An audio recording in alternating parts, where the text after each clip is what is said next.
అది కంట్రోల్ చేస్తుంది.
రైతులు ఉండేవాళ్ళు కాబట్టి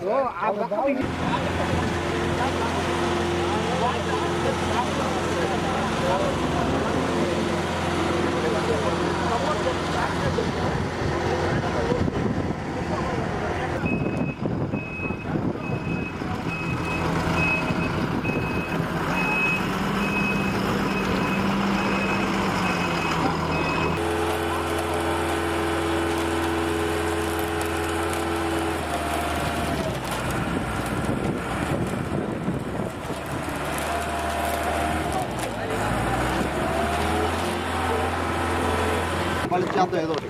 మీరు క్లోజ్ చేసిన తర్వాత ఇప్పుడు ఆ నీళ్ళు ఇంకెంత హైట్ పెరిగితే వెళ్ళిపోతాయి బయటికి? అది మనకి 4 అడుగులు బయలు వేస్తాయి సార్.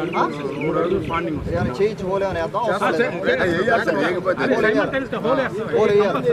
క్లోజ్ చేసినప్పుడు ఇది హోల్ వేసేసి కట్టేస్తే అయిపోయింది సమస్య.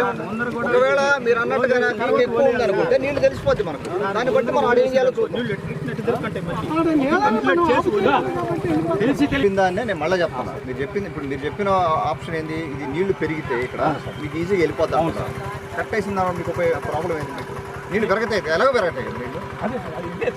ఇక్కడ ఏమాకండి, ఇక్కడ ఏంటంటున్నా ఇబ్బంది 10 మీటర్ లైన్ వదిలిపెట్టేసి దీన్ని క్లోజ్ చేయమని సార్ చెప్పేది. అది క్లోజ్ చేసిన తర్వాత ఆటోమేటిక్గా నీళ్ళు గ్రావిటీతో వెళ్ళిపోతాయి. ఈ నీళ్ళ సోర్స్ లేదు, ఈ దీంట్లో నీళ్ళు వచ్చే సోర్స్ లేదు. ఉన్న నీళ్ళు వెళ్ళిపోతాయి, డ్రై అయిపోద్ది. హ్యాపీగా వాళ్ళు ఊరోళ్ళు వాడుకుంటారు రోడ్డు. వాళ్ళకి నీళ్ళు అవసరం లేదు. ఇప్పుడు చెప్పేదేనండి పూర్తిగా నీళ్ళు అవసరం లేదు. ఇది క్లోజ్ చేశారంటే అప్పుడు ఇది క్లోజ్ చేసిన తర్వాత ఏమవుతుంది? ప్రెషర్ పెరగద్దు. ప్రెషర్ పెరిగితే మీరు హోల్ వేయండి ముందు, ఎక్కడన్నా హోల్ వేసి నీళ్ళు బయటికి తోలండి. ఇది అవ్వదు, మీరు చేసే వ్యాపారం అవ్వదు. ఇది ఎటు క్లోజ్ చేస్తారు? ఇది క్లోజ్ చేసేసి సార్ అటు వచ్చేది నేను సార్ చెప్పండి. మీ ప్లాన్ చెప్పండి.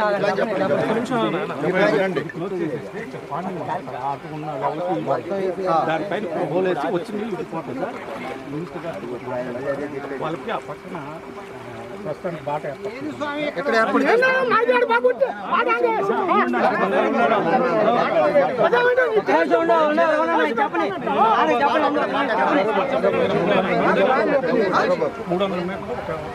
కలవర